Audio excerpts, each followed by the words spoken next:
The real thing is not what you do. The real thing is who you are. Hello friends. Believe all is well with all of us. A few days back in a supermarket, standing in the queue to pay, I just happened to overhear a sudden argument between two men. And within few seconds, they started shouting at each other with some very inappropriate words. One of them was in the verge of breaking into a fight. The other one, who was a little sober, shouted at him saying, "You idiot, you're worse than that junk food you're carrying in your trolley." That's it. The moment I heard that, everything paused in my mind. What a statement he made.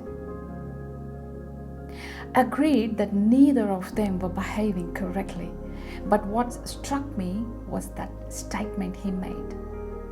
You are worse than that junk food. Now, whether he said it with a good understanding or in a hurtful way, I don't know. But what struck me was what he said, that statement, which led my heart directly to what's been written in the Gospel of Matthew. And it is written in chapter 15. Let's go there and read it together, shall we? Matthew chapter 15, and starting from verse 11. Let's read it together.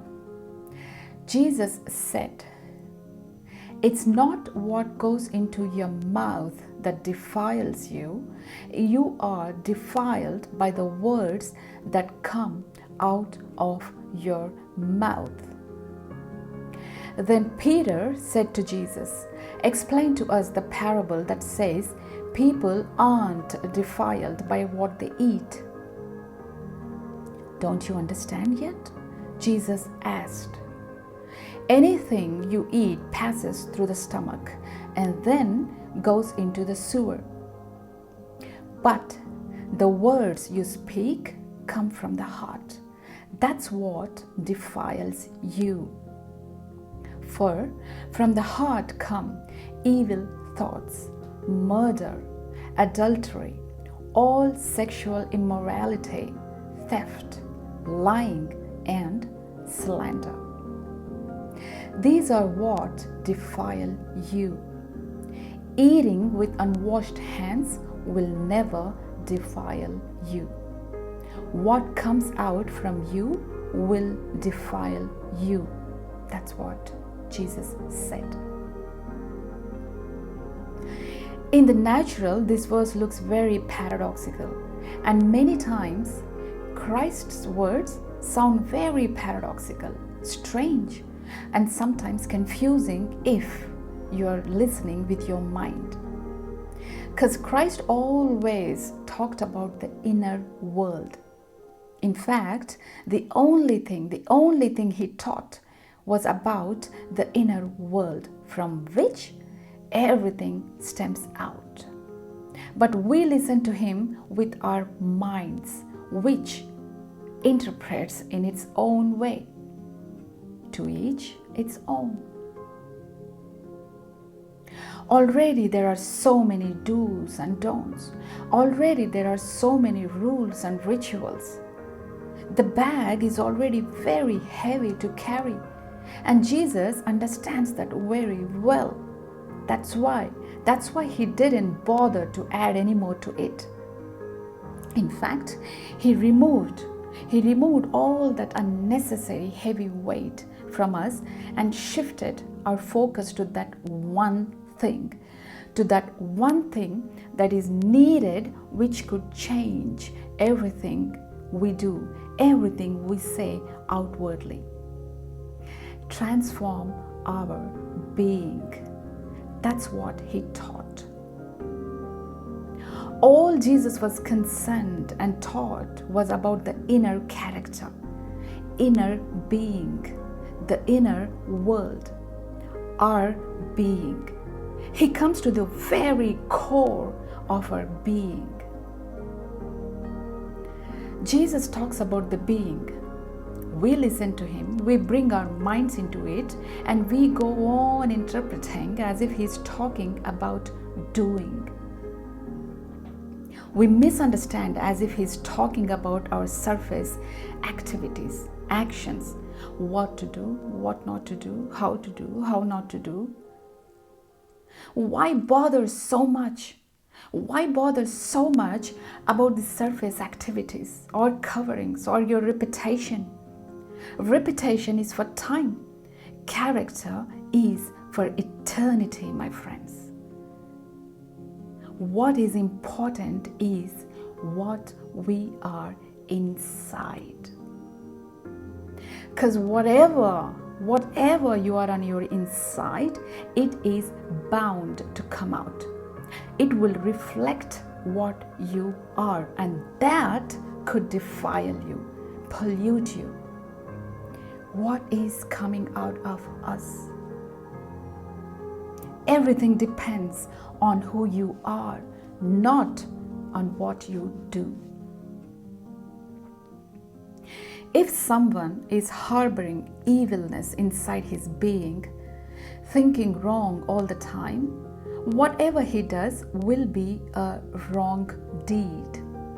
Even when he goes to pray, his prayer is going to be wrong.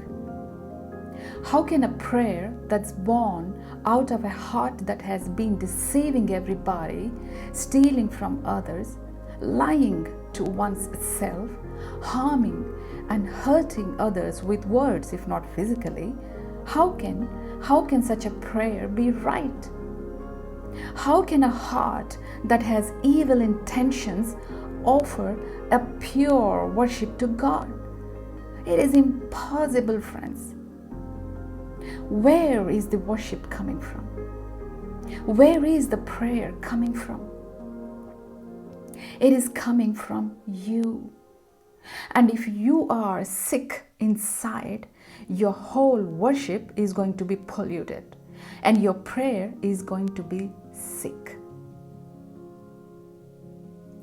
A man once applied for a job, and in his CV, he mentioned many qualifications. He said, I stood first in the university. I was a topper. And I was offered the vice president post in a national bank. I refused because I'm not interested in money, you see. I'm an honest man, a true man. I have no greed at all, and I'm not bothered about the salary. Whatsoever you give me will be okay with me, because I just love to work, and I will work sincerely and bring a good name to this organization. That's what the man said. Now, when the officer conducting his interview looked at his application, he was surprised and said, your CV is very good and we all are very impressed. Don't you have any weaknesses? The man said, only one weakness I have. I am a liar. Finish. One is enough. One is enough. Because that one covers all the rest. No need to have any other weaknesses. There may not be many weaknesses in you. There may be only one. But out of that one inner weakness, rest of the other weaknesses are born. And all your actions will be dictated by that one weakness you have on your inside. Say if one has weakness for money, imagine what all he might end up doing because of that one weakness. He may cheat others, lie, probably steal, forge documents, care less for relationships, and whatnot. Just imagine what all can happen. Say one has weakness for the alcohol. The list of the things that one might do is never ending. And you have to remember your weakness, because that is going to be following you wherever you go like a shadow. All your doings are due to your being, period. Your doings are stemming out of what is there in your being. Please understand that. So the basic thing is not what to do. The basic thing is what to be. Being means your innermost core. Doing means your surface activities and actions on the outside, on the circumference. Doing means your relationship with the outer world, with others, how you relate. Being means as you are, you as yourself, unrelated, as you are within.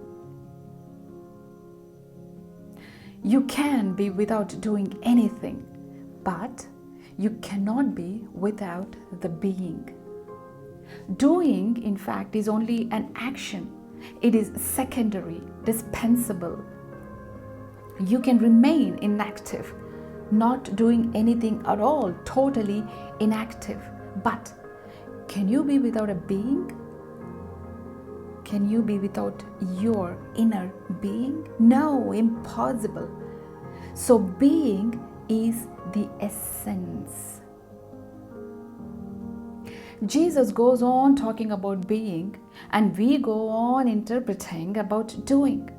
If you directly ask Jesus, he will talk about your being and how to transform it. But we go on talking about doing. Do this, do that, don't do this, don't do that. Jesus is teaching us to transform our being, period. If you understand this, then this saying will be very clear, very useful. It can become a beacon, a guiding light on your path. Otherwise, it looks very contradictory and will look anti-religious. When Jesus spoke, the Pharisees, the rulers, or whoever, they all did not understand what he's talking about. They misunderstood that Jesus and his disciples are doing things wrongly, breaking the laws or rituals or traditions, like eating with unwashed hands and stuff like that. They thought that his sayings were anti-religious, anti-rules. They thought he was going to destroy the religion. That's why they have rejected him. That's why they have crucified him. What's coming out of your mouth is defining you. What is coming out? See what is written in the Gospel of Luke. Out of the abundance of the heart, the mouth speaks. If your being, your inner core is pure, if it is good, then whatever you say, whatever you do will be coming from that center. If your inner being is polluted with greed, negativity, resentment, jealousy, evil thoughts, harm, everything you do will be reflecting the same. However, you're centered inside, your surface activities will be in line with that.